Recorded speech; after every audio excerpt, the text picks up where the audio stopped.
Hello students, આજના વિડીયોમાં આપણે સ્વાધ્યાય પોથીનું સોલ્યુશન ધોરણ 8 ગણિત વિષય એની અંદર પ્રકરણ 2 એક ચલ સુરેખ સમીકરણ જે બીજા ભાગની અંદર આપેલું છે એનું સોલ્યુશન સંપૂર્ણ જોઈશું. તો સૌપ્રથમ અધ્યયન નિષ્પત્તિ, વિષય વસ્તુના મુદ્દા, પૂર્વજ્ઞાન એ બધું આપેલું છે.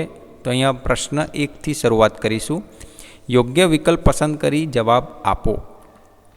પહેલો પ્રશ્ન છે, જો 5x/3 - 4 બરાબર 2x/5 હોય તો 2x - 7નું મૂલ્ય કેટલું થાય? તો જવાબ બી આવશે -13/19. બીજો પ્રશ્ન છે, નીચે આપેલ પૈકી કયું સુરેખ સમીકરણ છે? તો જવાબ ડી આવશે 1 + z = 4. ત્રીજો પ્રશ્ન, જો x બરાબર a તો કોઈ પણ પૂર્ણાંક સંખ્યા k માટે નીચેના પૈકી કયું વિધાન હંમેશા સાચું નથી? તો બી જવાબ આવશે x/k = a/k. પ્રશ્ન 2, ખાલી જગ્યા પૂરો. સુરેખ સમીકરણમાં ચલની મહત્તમ ઘાત 1 હોય છે. 3x - 4 = 1 - 2x નો ઉકેલ 1 છે. પ્રશ્ન 3, ગણતરી કરી જવાબ આપો. તો પહેલો પ્રશ્ન 6 આપેલો છે, ઉકેલો 3t - 2/3 + 2t + 3/2 બરાબર t + 7/6. તો અહીંયા પહેલાં શું કરીશું? આપણે 6 લસા લઈશું. તો લસા લેવા માટે શું કરવું પડે? નીચે બધે જ 6 લાવવા પડશે. તો અહીંયા જેમ કે 3 છે તો 3ને નીચે જે 3t - 2/3 છે ને પહેલું પદ, એમાં નીચે 2 અને ઉપર 2 ગુણીશું. અહીંયા 2 છે તો ઉપર નીચે બીજા પદમાં 3 ગુણ્યા છે, અને આ બાજુ t છે ત્યાં 6 ગુણ્યા છે. એવી રીતના નીચે બધે જ 6 આવી જાય તો આપણે 6 લસા લઈ શકશું. તો આગળની ગણતરી જુઓ, અહીંયા બતાવી છે 60 - 4/6 + 60 + 9/6. અહીંયા 60 + 7/6. હવે આગળની ગણતરી અહીંયા છે, જો 60 - 4 + 60 + 9/6 બરાબર 60 + 7/6. તો અહીંયા 6 કેન્સલ કરી અને આપણે સાદુરૂપ આપ્યું છે તો આપણને છેલ્લે 36t = 12 એટલે t = 12/36, જેનું સાદુરૂપ થાય 12 × 36 એટલે 1/3. ટીની વેલ્યુ મળે છે 1/3. સાતમો, ઉકેલો 3 5x - 7 + 2 9x - 11 બરાબર 4 8x - 7 - 111. તો આનો ઉકેલ આપણે કરીશું. જુઓ, પહેલાં તો શું, આ 3ને અંદર ગુણી નાખીએ તો 5 તરીને 15x - 7 તરી 21 પ્લસ આ બીજા ટર્મ જે છે અહીંયા એમાં આપણે 2 અંદર ગુણીશું એટલે 9 દુ 18x - 11 અને 2 22 બરાબર અહીંયા પણ આપણે ગુણીશું. અહીંયા 8 ચોક 32x - 7 ચોકુને 28 - 111.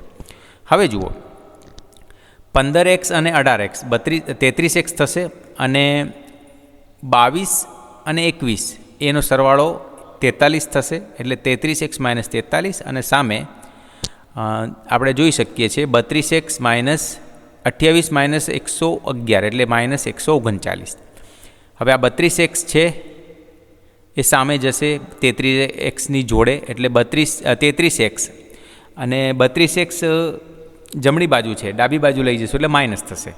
એટલે 33x - 32x બરાબર -139 પ્લસ જ્યાં 43 છે એ સામે આવશે એટલે 43 પ્લસ થઈ જશે એટલે -139 + 43 એટલે x બરાબર -96 જવાબ આવ્યો. પ્રશ્ન 8, આપેલ સમીકરણનો ઉકેલ મેળવો. તો અહીંયા પહેલાં શું કર્યું આપણે? 12 લસા લેવા માટે જેમ કે પહેલાં જ n/4 આ ટર્મની અંદર, જે આ ટર્મ છે n/4 એની અંદર જોઈ શકાય છે કે નીચે 12 છે નહીં, 4 જ છે, તો 3 વડે ગુણવા પડશે. 4 તરીને 12 થાય ને, તો 3 વડે નીચે અને ઉપર છેદ અને અંશમાં ગુણ્યા. અહીંયા 12 તો છે જ નીચે, અહીંયા નીચે 6 જ છે તો એમાં 2 નીચે અને ઉપર અહીંયા આ પદમાં અહીંયા ગુણ્યા છે, બરાબર. ચલો, અને આ બાજુ 17 - n એમને એમ. હવે આ બધામાંથી 12 લસા લઈ લીધો. ઉપર કેટલા બચશે? 3n - 4n પ્લસ 3 દૂની 6n બરાબર 17 - n. તો હવે 3n - 4n પ્લસ 6n બરાબર 12, જે અહીંયા લસા લીધેલો હતો 12 એ આપણે અહીંયા 17 - n ગુણી નાખીશું. હવે 5n બરાબર એટલે 204, 17 ને 12ને ગુણતા 204 - 12n મળશે, જેને આપણે 12n પેલી બાજુ લઈ જતા ડાબી બાજુ, તો 5n + 12n બરાબર 204. તો 17n બરાબર 204 થયા. તો તો n બરાબર 204/17 એટલે nની વેલ્યુ આપણને મળી 12. 9મો પ્રશ્ન, આપેલા સમીકરણનો ઉકેલ મેળવો. આ તો બહુ જ સિમ્પલ છે વિદ્યાર્થી મિત્રો. જો આ -5x છે ને એને સામે ડાબી બાજુ લઈ જઈએ તો પ્લસ થઈ જાય, તો અહીંયા જો લખ્યા છે +5x. -4x તો અહીંયા છે જ, અને આ 1ને આ બાજુ લઈ જઈએ તો માઇનસ થશે, એટલે 5x - 4x બરાબર 2 - 1. એટલે 5xમાંથી 4x જાય તો 1x વધશે, આ બાજુ 2માંથી 1 જશે એટલે 1. તો જવાબ આવશે x બરાબર 1. 10મો છે, નીચે પૈકી એક ચલ સુરેખ સમીકરણ કયું છે? તો ડી જવાબ આવશે. x + x - 1 બરાબર 5. અધ્યયન નિષ્પત્તિનું સર્વગ્રાહી મૂલ્યાંકન. તો પ્રશ્ન 1, યોગ્ય વિકલ્પ પસંદ કરો. તો પહેલાંનો જવાબ આવશે એક્સની કઈ કિંમત માટે 3x - 4 અને 2x + 1 સરખા થાય? તો 5 જવાબ આવશે. બીજો છે એક ચલ સુરેખ સમીકરણને એ જવાબ આવશે, માત્ર એક જ ઉકેલ મળે. હવે પ્રશ્ન 2, ખાલી જગ્યા પૂરો. એમાં ત્રીજો છે, જો 2/5x - 2 બરાબર 5 - 3/5x તો xની કિંમત 7 થાય. ચોથો છે 2y બરાબર 5y - 18/5નો ઉકેલ y બરાબર 6/5 થાય. પ્રશ્ન 3, ગણતરી કરી જવાબ આપો. 5મો પ્રશ્ન, ઉકેલો 4t - 3 - 3t + 1 બરાબર 5t - 4. તો 4t - 3 - 3t - 1, અહીંયા માઇનસ જે છે ને, અહીંયા માઇનસ, એને આપણે અંદર ગુણીશું એટલે 3t માઇનસ તો રહેશે જ, પણ અહીંયા +1 છે એ -1 થઈ જશે. આ બાજુ 5t - 4 તો છે જ જમણી બાજુ. તો એમાં જુઓ 4t - 3t, 4માંથી 3t જાય તો 1t બચે, તો અહીંયા t લખ્યું છે. -1 અને -3 થશે -4.